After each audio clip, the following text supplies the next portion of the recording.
Hello ವೀಕ್ಷಕರೇ, welcome to my channel Sarihari kitchen. ನಾನು ಸೌಂದರ್ಯ. ಇವತ್ತಿನ ವಿಡಿಯೋದಲ್ಲಿ ನಾವು ಕಲ್ಲಂಗಡಿಯಿಂದ ಕ್ಯಾಂಡಿ ಹೇಗೆ ಮಾಡ್ಕೊಳ್ಬೋದು ಅಂತ ಹೇಳ್ಕೊಡ್ತಾ ಇದ್ದೀನಿ.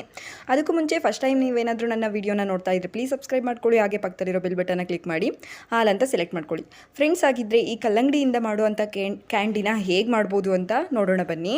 ನಾನು ಇದನ್ನು ಮಾಡೋದಕ್ಕೋಸ್ಕರ ಒಂದು ಮಿಕ್ಸಿ ಜಾರ್ಗೆ ಒಂದಿಷ್ಟು ಕಲ್ಲಂಗಡಿನ ತೊಗೊಂಡಿದ್ದೀನಿ, ಅಂದರೆ ಒಂದು ಮುಕ್ಕಾಲು ಜಾರ್ ಆಗೋಷ್ಟು ಕಲ್ಲಂಗಡಿನ ತೊಗೊಂಡಿದ್ದೀನಿ. ಅದರಲ್ಲಿರುವಂಥ ಬೀಜನ ತೆಗೆದಿದ್ರೂ ನಡೆಯುತ್ತೆ, ತೆಗೆದ್ರೂ ಓಕೆ. ಅದನ್ನು ಮಿಕ್ಸಿ ಜಾರ್ಗೆ ಸೇರಿಸ್ಕೊಳ್ಬೇಕಾಗುತ್ತೆ. ನಾನಿಲ್ಲಿ ಒಂದು ಮುಕ್ಕಾಲು ಜಾರ್ ಆಗೋವಷ್ಟು ಕಲ್ಲಂಗಡಿ ಪೀಸಸ್ನ ತೊಗೊಂಡಿದ್ದೀನಿ. ನೆಕ್ಸ್ಟ್ ಇಲ್ಲಿ ಒಂದು ಚಿಟಿಕೆಯಷ್ಟು ಉಪ್ಪನ್ನು ಸೇರಿಸ್ಕೊಳ್ಳಿ. ನಾನು ಸ್ವಲ್ಪ ಉಪ್ಪು ಜಾಸ್ತಿ ಹಾಕ್ಕೊಂಡಿದ್ದೀನಿ.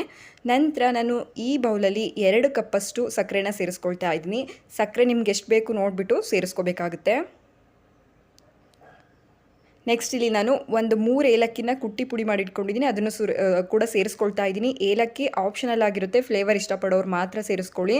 ಹಾಗೆ 1 ಸ್ಪೂನಷ್ಟು ನಿಂಬೆಹಣ್ಣು ರಸನ ಸೇರಿಸ್ಕೊಳ್ತಾ ಇದ್ದೀನಿ. ಒಂದು ಸ್ವಲ್ಪ ನೀರು ಹಾಕ್ಕೊಂಡು ರುಬ್ಕೊಳ್ಳೋಣ. ನೀವು ಏಲಕ್ಕಿ ಬದಲಿಗೆ ಪುದೀನ ಎಲೆಗಳನ್ನು ಕೂಡ ಸೇರಿಸ್ಕೋಬೋದು, ಅಥವಾ ಎರಡನ್ನೂ ಸ್ಕಿಪ್ ಮಾಡಿ ಕೂಡ ಮಾಡ್ಕೊಳ್ಬೋದು. ಫ್ಲೇವರ್ ಇಷ್ಟ ಆಗೋರು ಮಾತ್ರ ಏಲಕ್ಕಿ ಅಥವಾ ಪುದೀನನ ಸೇರಿಸ್ಕೊಳ್ಬೇಕಾಗುತ್ತೆ. ಫ್ಲೇವರ್ ಇಷ್ಟ ಆಗದಿದ್ದವ್ರಿಗೆ ಅದು ಚೆನ್ನಾಗಿ ಅನಿಸೋದಿಲ್ಲ, ಅದಕ್ಕೋಸ್ಕರ. ನೆಕ್ಸ್ಟ್ ನೋಡಿ, ಈ ರೀತಿಯಾಗಿ ರುಬ್ಬಿದ ನಂತರ ನಾವು ಇದನ್ನು ಸೋಸ್ಕೋಬೇಕಾಗುತ್ತೆ. ನೋಡಿ, ಈ ರೀತಿಯಾಗಿ ಸೋಸ್ಕೊಳೋದ್ರಿಂದನೇ ನಾವು ಬೀಜ ಇರೋ ಥರ ಹಾಕಿದ್ರೂ ಪರವಾಗಿಲ್ಲ. ನೆಕ್ಸ್ಟ್ ಈ ಸೋಸಿದಾಗ ಅದೆಲ್ಲ ಹೋಗ್ಬಿಡುತ್ತೆ. ನೆಕ್ಸ್ಟ್ ನಾವು ಇದನ್ನು ಕುಲ್ಫಿ ಮೋಲ್ಡಿಗೆ ಸೇರಿಸ್ಕೊಳ್ಳೋಣ. ನಾನು ಮಾಡಿಟ್ಕೊಂಡಿರೋವಂಥ ಜ್ಯೂಸನ್ನು ಸೇರಿಸ್ಕೊಳ್ತಾ ಇದ್ದೀನಿ. ಇದನ್ನೆಲ್ಲ ಹಾಕಿಬಿಟ್ಟು ನಾವು ಇದನ್ನು ಒಂದು 8 ಅವರ್ ಫ್ರೀಸ್ ಮಾಡಿಕೊಂಡ್ರೆ ಸಾಕಾಗುತ್ತೆ. ತುಂಬ ಚೆನ್ನಾಗಿರೋ ಅಂಥ ಕ್ಯಾಂಡಿ ರೆಡಿ ಆಗಿಬಿಡುತ್ತೆ. ನಿಮ್ಮ ಹತ್ರ ಏನಾದರೂ ಕುಲ್ಫಿ ಮೋಲ್ಡ್ ಇಲ್ಲ ಅಂದರೆ ಮನೇಲಿರೋವಂಥ ಸ್ಟೀಲ್ ಗ್ಲಾಸ್ ಕಾಫಿ ಕುಡಿಯೋ ಕಪ್ಗಳಿಗೂ ಕೂಡ ಯೂಸ್ ಮಾಡ್ಕೊಳ್ಬೋದು. ಅದಕ್ಕೆ ಒಂದು ಐಸ್ ಕ್ಯಾಂಡಿ ಕಡ್ಡಿ ಹಾಕ್ಕೊಳ್ಳಿ, ಅಥವಾ ಅದು ಇಲ್ಲ ಅಂತ ಅಂದರೆ ಸ್ಪೂನ್ ಕೂಡ ಸೇರಿಸ್ಕೊಳ್ಬೋದು. ಹಾಕಿದ ನಂತರ ನಾನು ಎಲ್ಲದಕ್ಕೂ ಕೂಡ ಮೋಲ್ಡ್ಗಳ ಕ್ಯಾಪ್ನ ಹಾಕ್ಕೊಳ್ತಾ ಇದ್ದೀನಿ. ನೋಡಿ, ಈ ರೀತಿಯಾಗಿ ಕಂಪ್ಲೀಟಾಗಿ ಎಲ್ಲದಕ್ಕೂ ಹಾಕ್ಬಿಟ್ಟು ಇದನ್ನು ಒಂದು 8 hour freeze ಮಾಡ್ಕೊಳ್ಬೇಕಾಗುತ್ತೆ.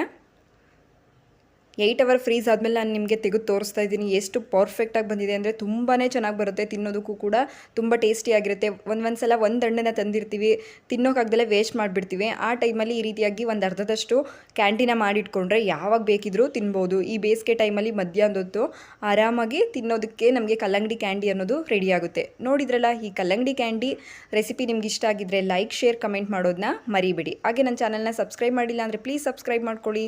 Thank you for watching.